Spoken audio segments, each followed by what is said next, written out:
HMPV தொற்று காரணமாக மக்கள் அச்சமடைய வேண்டாம் என சுகாதாரத்துறை அமைச்சர் மா சுப்பிரமணியன் தெரிவித்துள்ளார். இது தொடர்பாக சென்னையில் செய்தியாளர்களை சந்தித்த மா சுப்பிரமணியன் பேசியதை மினி டாக்ஸ் பகுதியில் பார்க்கலாம். இந்த வைரஸை பொறுத்தவரை அந்த மாதிரி எதுவுமே இல்லை. 3 to 5 நாட்களில் இது தானாகவே குணமாக கூடியது. இதற்கென்று பிரத்யேகமான எந்த சிகிச்சையும் இல்லை. முன்னால் அந்த பாதிப்பு வந்தபோது ரெம்டெசிவிரை தேடி சென்றார்கள். ஆக்சிஜன் வேண்டும் என்கின்ற நிலையில் ஐசியு வார்டுகளை தேடி சென்றார்கள். இப்போது அது மாதிரி எதுவுமே இல்லை.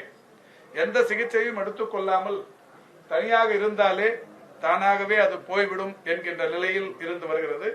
இது இன்று நேற்று வந்ததல்ல, தொடர்ந்து 50 ஆண்டுகளாகவே இருந்து வருகிற ஒன்று.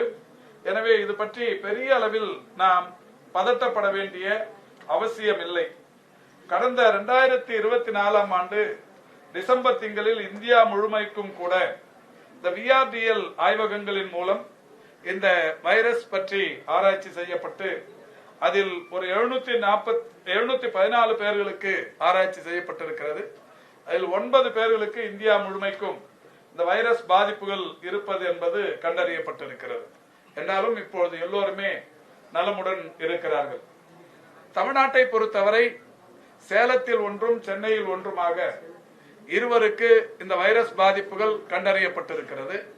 இந்த இருவருமே அந்த சேலத்தை பொறுத்தவரை அவருக்கு ஏற்கனவே புற்றுநோய் பாதிப்புகள் மற்றும் உயர் ரத்த அழுத்த நோய், டயபெட்டிக் நீரிழிவு நோய் போன்ற பல்வேறு நோய் பாதிப்புகள் உள்ளடக்கிய ஒரு 69 வயதானவர். சென்னையை பொறுத்தவரை ஒரு 45 வயது மதிக்கத்தக்க ஒருவருக்கு வந்திருக்கிறது.